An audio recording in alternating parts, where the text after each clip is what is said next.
Bonjour mes frères et mes sœurs. En ce jour de fête des mères un peu spécial, je voudrais vous parler de maternité. Mes frères, ne vous en allez pas tout de suite.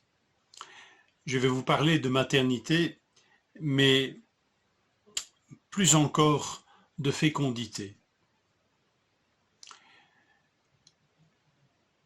Jésus lui répondit, en vérité, je te le dis, si un homme ne naît de nouveau, il ne peut voir le royaume de Dieu.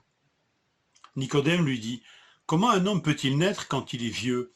Peut-il rentrer dans le sein de sa mère et naître? Jésus répondit, en vérité, je te le dis, si un homme ne naît d'eau et d'esprit, il ne peut entrer dans le royaume de Dieu. Ce qui est né de la chair est chair, ce qui est né de l'esprit est esprit. Ne t'étonne pas que je t'ai dit, il faut que vous naissiez de nouveau. Le vent souffle où il veut, tu en entends le bruit, mais tu ne sais ni d'où il vient, ni où il va. Il en est ainsi de tout homme qui est né de l'esprit. Nicodème lui dit, comment cela peut-il se faire? Donc en ce jour de fête des mères, je vous souhaite une joyeuse fête, mais je ne peux pas m'empêcher de penser à celles qui ne sont pas mères, par choix, mais ne sont pas mères parce que simplement l'enfant se fait attendre, l'enfant ne vient pas, l'enfant attendu et tellement espéré ne vient pas, ou qu'un célibat se prolonge. Enfin voilà, pour toutes ces sœurs, je me dis peut-être que cette fête, qui n'est pas d'origine biblique, c'est pas pour ça que je la désavoue, mais cette fête n'est pas toujours aussi festive qu'on le voudrait. Et c'est peut-être bien de penser à celles de nos sœurs qui ne vivent pas cette maternité classique, si je puis dire. C'est vrai qu'il y a une souffrance pour la femme de cette stérilité. Combien cette souffrance est relatée dans la Bible? Combien d'histoires de mères, ou plutôt de femmes, qui n'ont pas d'enfants et qui en sont désespérées? Sarah, Rebecca, Rachel, la mère de Samson, dont étonnamment on ne connaît pas le prénom, Anne, la maman de Samuel, plus proche de nous, puisque dans la Nouvelle Alliance, Élisabeth. Toutes ces histoires ont en commun des souffrances, des histoires de souffrance, mais aussi le fait que Dieu a été attentif aux cris de ces femmes, et qu'en fin de compte, ces femmes furent fécondes, enfantant des hommes importants, Isaac, Jacob, Samson, Samuel, Jean le Baptiste.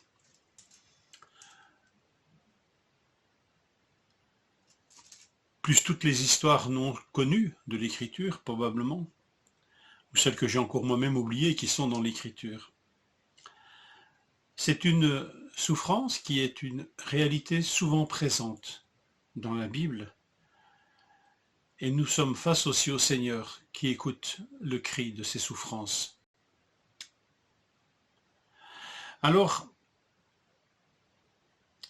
il y a quelque chose qui se passe par l'Évangile, et surtout le don de l'Évangile, qui est, je le répète, le Saint-Esprit, survenant sur nous, faisant sa demeure en nous. Et je trouve ceci dans un texte, le texte de Galates 4,26. Il est dit ceci, je prends en cours un raisonnement, il est vrai, mais ici, Paul fait des comparaisons entre l'ancienne et la nouvelle alliance. Et puis il parle de la nouvelle alliance, symbolisée par la Jérusalem d'en haut, celle qui est libre. C'est notre mère, dit-il. Car il est écrit, réjouis-toi, toi stérile, toi qui n'enfantes point. Éclate, épouse, et crie, toi qui n'as pas éprouvé les douleurs de l'enfantement, car les enfants de la délaissée seront plus nombreux que les enfants de celle qui était mariée.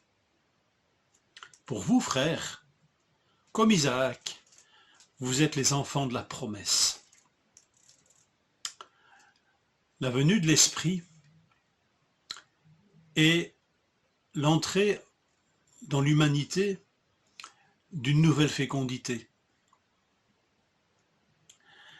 Cette nouvelle fécondité, elle rejoint le texte de Jean que je viens de vous lire à l'entame de cette prédication. Jésus qui annonce à Nicodème qu'il va y avoir une nouvelle naissance. Et non pas comme Nicodème l'envisageait, est-ce qu'il faut encore rentrer dans le ventre dans sa mère? Non, non. Je te parle, pour dire Jésus à Nicodème, je te parle d'une naissance d'en haut, par l'Esprit Saint. Il y a une fécondité à laquelle participent tous les disciples de Christ, hommes et femmes. Mais pensons aussi, plus particulièrement à cette fécondité qui aussi touchera les femmes disciples de Christ. Est-ce qu'ensemble, hommes et femmes, dans la Nouvelle Alliance, ne sommes-nous pas l'épouse, celle qui est appelée à la fécondité, à accueillir des enfantements d'en haut? Cette fécondité, nous la voyons vécue dans les actes que nous lisons depuis un certain temps. Vous avez vu ce refrain. Et le nombre des disciples augmentait de jour en jour, et le nombre des disciples augmentait de plus en plus, et chaque jour le Seigneur ajoutait. Et on voit cette dynamique de la fécondité qui s'installe dans l'Église, mais une fécondité surnaturelle, spirituelle, enfants engendrés par l'Esprit Saint, hommes et femmes naissant de nouveau, naissant d'en haut. Une fécondité à laquelle vraiment est appelée l'Église. Je ne peux pas m'empêcher ici de vous citer un texte de l'Évangile de Luc. C'est l'Annonciation, c'est le messager qui dit à Marie ce qui va se passer pour elle. L'ange lui répondit à la question « Comment est-ce que ça se fera, puisque je ne connais pas d'homme ?» L'ange lui répondit « Le Saint-Esprit viendra sur toi, et la puissance du Très-Haut te couvrira de son ombre. C'est pourquoi le Saint-Enfant qui naîtra de toi sera appelé Fils de Dieu. » Ainsi s'exprime le messager à Marie. La puissance du Très-Haut, le Saint-Esprit te couvrira de son ombre, un peu comme cette nuée couvrait le tabernacle, symbole de la présence de Dieu, symbole d'une présence divine, mais aussi d'un acte créateur. Il suffit que le Saint-Esprit soit là, et qu'une humble servante puisse dire oui au plan de Dieu, et soudain un enfantement divin. Pour moi, il y a comme un symbole de ce qui peut se passer aussi pour nous en tant que chrétiens et chrétiennes. Les disciples, l'Église de Jésus-Christ, n'est-elle pas constituée de disciples, de serviteurs et de servantes de Dieu, sur lequel Dieu a répandu son esprit? Et quand je pense à Marie, la servante, alors sur ces servantes sur lesquelles l'Esprit Saint sera répandu, elles aussi, elles ont cette promesse d'être fécondes spirituellement, de pouvoir vivre une fécondité qui vient de l'Esprit Saint, de voir des hommes et des femmes se tourner vers le Seigneur par leur témoignage, par leur consécration, par leur service.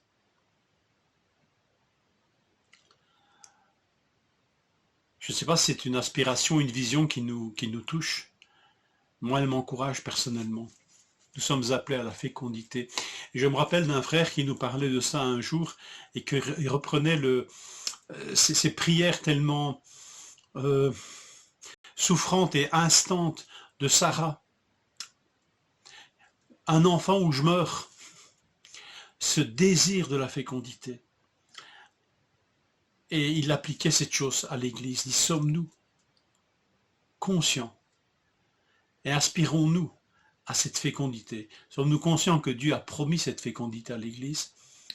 Et aspirons-nous, si nous ne la voyons pas, à prier humblement le Seigneur, Seigneur, rends-nous féconds. Seigneur, que des hommes et des femmes naissent d'en haut, que nous soyons des pères et des mères pouvant les accueillir, ayant participé même à cet acte incroyable de Dieu par son esprit, de faire naître des hommes et des femmes. C'est par la prédication de l'Évangile, c'est par l'annonce du pardon qui est possible en Jésus-Christ, le pardon des péchés, par la seule œuvre de Christ. Et tout homme qui reçoit l'Esprit Saint, tout homme qui croit en Christ reçoit l'Esprit Saint, est né d'en haut. C'est extraordinaire, cette promesse de fécondité. Et le salut est une fécondité qui est effective, qui est voulue de Dieu. Alors, mes sœurs, je vous souhaite de vivre la fécondité que le Seigneur vous promet. Si vous êtes maman d'enfants, plus ou moins jeunes, eh bien, soyez des modèles de foi et de piété pour ces enfants que Dieu vous a donnés. Je ne veux pas ici faire une étude biblique et étaler de longs passages bibliques, mais il y a des mères dans la Bible qui ont eu des influences déterminantes sur des hommes de Dieu, sur des serviteurs et des servantes. C'est un héritage irremplaçable que vous pourrez laisser. Soyez des porteuses de vie d'en haut, pour ceux et celles que le Seigneur fait naître d'en haut. C'est une fécondité aussi, qui porte des fruits éternels.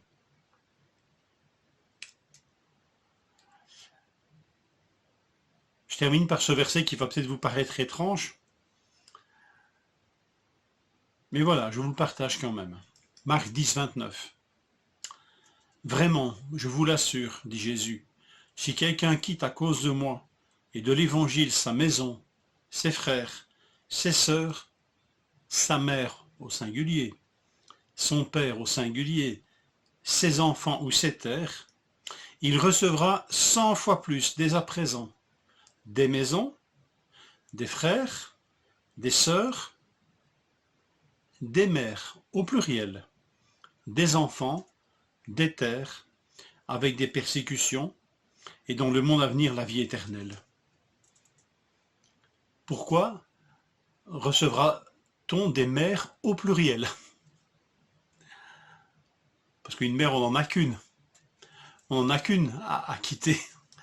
Et pourquoi? Parce que dans l'Église, pourquoi le Seigneur promet-il des mères au pluriel? Voilà mon avis. Je vous le laisse. C'est peut-être le signe que l'Église est appelée à être féconde et à accueillir de nombreux nouveau-nés. Et pour ça, il faut des mères. Beaucoup de mères. Que le Seigneur vous accorde de vivre cette journée sous sa grâce, qu'il parle à vos cœurs, qu'il vous rende féconde et que vous puissiez voir les plans de Dieu s'accomplir dans vos vies sous forme d'enfants de chair, sous forme d'enfants qui naissent d'en haut, sous forme de jeunes enfants dont il faut s'occuper pour les faire grandir dans la foi en Jésus. Que le Seigneur vous rende féconde de sa fécondité. Amen.